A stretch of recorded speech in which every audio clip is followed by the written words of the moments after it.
विगत रात्रि अलीगढ़ महानगर के सराय सुल्तानी के एक होटल व्यवसायी व ग्राहक के मध्य विवाद और मारपीट की घटना के दुर्भाग्यपूर्ण ढंग से सांप्रदायिक स्वरूप धारण करने को लेकर बजरंग दल के संयोजक गौरव शर्मा द्वारा एक प्रेस वार्ता का आयोजन किया गया। प्रेस के द्वारा उन्होंने इस घटना के लिए पुलिस की शिथिलता और भ्रष्टाचार को उत्तरदायी मानते हुए अलीगढ़ महानगर के सभी नागरिकों से शांति बनाए रख पुलिस कार्यवाही हेतु उपयुक्त समय देने का निवेदन किया है। उन्होंने आगे कहा कि इस घटना को सांप्रदायिक बताकर पेश किया जा रहा है। मूलतः यह एक दुकानदार व ग्राहक का विवाद है, यह सांप्रदायिक घटना नहीं है। उन्होंने आगे कहा कि मिश्रित आबादी के इतने बड़े महानगर में ग्राहक, दुकानदार, वाहन चालक, सवारी, मकान मालिक, किराएदार के झगड़े होने संभाविक है, किंतु ऐसी घटनाएं सांप्रदायिक स्वरूप धारण कर ले, यह पुलिस की दोषपूर्ण कार्यप्रणाली का प्रतीक है। उन्होंने आगे प्रश्न किया कि सराय सुल्तानी पुलिस चौकी घटना स्थल से 50 मीटर की दूरी पर स्थित है, फिर भी यह घटना तत्काल नियंत्रित क्यों नहीं हो सकी? ऐसी पुलिस का समाज क्या करे? वहीं उन्होंने कहा कि इस घटना के लिए सीधे तौर पर स्थानीय पुलिस का भ्रष्टाचार व नगर निगम अलीगढ़ का निकम्मापन जिम्मेदार है, क्योंकि नगर निगम के निष्क्रियता के कारण वहां अवैध ढाबे व होटल चलते हैं।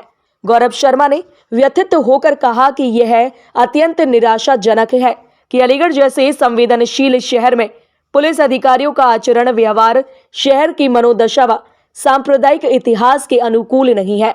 वहीं भाजपा नेताओं का तत्काल मौके पर पहुंचने के सवाल पर उन्होंने कहा कि यह अनेक आशंका प्रकट करता है।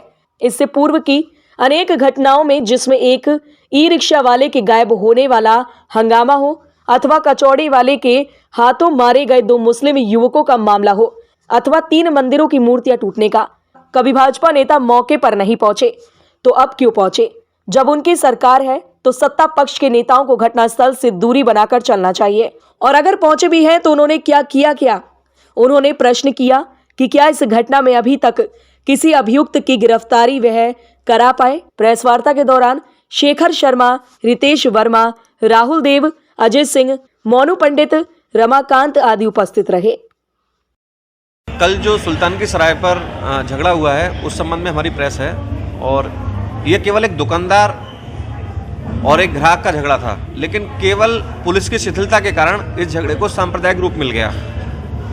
50 मीटर की दूरी पर चौकी है, दोनों तरफ चौकी है। अगर देखा जाए, एक तरफ मदारगढ़ चौकी है, दूसरी तरफ सुल्तान की सराय चौकी है, लेकिन दोनों तरफ चौकी होने के बाद पुलिस ने वहां पर उस घटना को रोकने के बजाय वहां पर उस घटना को लेकर दोनों तरफ से काफी लोग हो गए, दोनों तरफ से पथराव हुआ, और मुस्लिम पक्ष के द्वारा जो उनकी बस्ती है वहां की लाइटों को बंद कर ऊपर छतों से तो महिलाओं ने पथराव किया और नीचे से उनके नौजवानों पर उन्होंने पथराव किया। पूरा रास्ता बंद हो गया। आगरा अलीगढ़ जो हाईवे है, जो मार्ग है बसों का, वो भी बंद हो गया, और ये हुआ केवल पुलिस की शिथिलता के कारण। अगर पुलिस सजग रहती तो ऐसा नहीं होता। दूसरी बात, जो वहाँ पर ऊन मार्केट है, जिसको लेके वहाँ स्थानीय लोग शिकायत कर रहे हैं कि महिलाओं के साथ छेड़छाड़ होती है, वो ऊन मार्केट नजूल की ज़मीन पर बना है, वो सरकारी ज़मीन पर बना है, वो ध्वस्त होना चाहिए। उसके साथ साथ जो वहाँ पर होटल्स हैं, उन होटल पे शराब पिलाई जाती है, और वो शराब बिना पुलिस की सह के नहीं पिलाई जा सकती।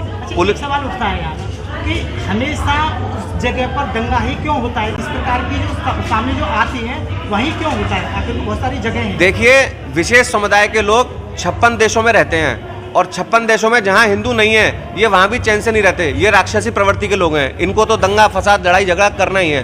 तो वहाँ पुलिस प्रशासन मौजूद है जी, चौकी भी है जी, और वहाँ SHO सब कुछ है, और आने के बाद में भी ये दंगा नहीं रुक पाया, तो बहुत बड़ा रूप ले गया।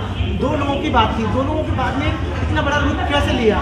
क्या कारण रहा है? जी, मैं आपको बता दूं, उनका पुलिस में विश्वास ही नहीं है, ना उनको पुलिस का डर है। वो तो पुलिस पर भी पत्थर मारते हैं। अभी आपने AMU में जो CA को लेकर आंदोलन हुआ था, आपने देखा नहीं था? एक IPS की गाड़ी को घेर लिया। पुलिस का डर तो हिंदुओं को है ना, क्योंकि वो लोकतंत्र में अपनी विश्वास रखते हैं। वो तो मानते नहीं ना लोकतंत्र को, वो तो भारत तेरे टुकड़े होंगे इंशाअल्लाह भी चिल्लाते हैं और कुछ भी कर देते हैं जो उनके मन में आता है। अपना क्यों बीच में रोल क्यों नहीं देती है पुलिस पूरी तरीके से? देखिए, ये कोई पहली घटना नहीं है।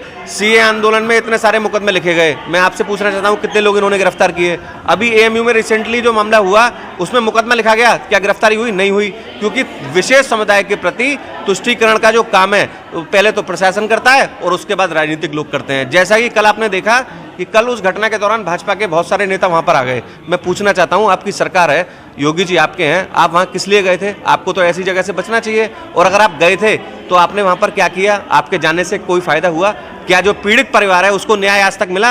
आज शाम होने जा रही है, अभी तक एक भी गिरफ्तारी नहीं हुई। तो किस लिए गए थे आप वहाँ पर? और अगर आप वहाँ गए थे तो अभी जो 3 मंदिर टूटे थे रसलगंज में, वहाँ आप क्यों नहीं गए? कचौड़ी वाले ने 2 मुसलमानों में गोली मारी थी, वहाँ पर एक समुदाय है, उस समुदाय का ये विश्वास है, वह कानून व्यवस्था को नहीं मानते, वो संविधान को नहीं मानते, वो देश के लोकतंत्र में विश्वास नहीं करते। कोई भी घटना होती है वो कानून को अपने हाथ में लेते हैं और अपनी तरह से कार्रवाई करते हैं। लेकिन मुझे तकलीफ उनसे नहीं है, मुझे तकलीफ प्रशासन से है कि प्रशासन आज भी मुस्लिम अपीजमेंट की अपनी पॉलिसी को बदल नहीं पाई, भले ही सरकार बदल गई। हम ये अपेक्षा करते हैं कि दोष किसी भी समाज का हो या किसी भी व्यक्ति का हो, उसके खिलाफ कठोरतम कार्रवाई अगर होगी और उसको ये एहसास होगा कि मेरे खिलाफ कार्रवाई होगी तो वह कानून तोड़ने के लिए से बचेगा या शांति व्यवस्था को भंग करने से बचेगा। मुसलमानों को ये है कि उनके खिलाफ कोई कार्रवाई नहीं होगी, इसलिए वो इस प्रकार की हरकतें करते रहते हैं। हमारी ये सीधी सीधी मांग है कि इस प्रवृत्ति को सख्ती से रोका जाना चाहिए। अगर ये सख्ती से नहीं रोकी गई तो शहर की शांति को एक लंबे समय तक पलीता लग सकता है, जो हम नहीं चाहते। और लेकिन अगर यही प्रवृत्ति रही तो ऐसा हो जाएगा, क्योंकि पॉलिटिकल लोग शहर में दंगा कराकर अपनी चुनावी उद्देश्य को पूर्ति करना चाहते हैं, जो हम इसको अच्छा नहीं मानते। अशोक मेरा नाम अशोक चौधरी है और मैं बजरंग बल का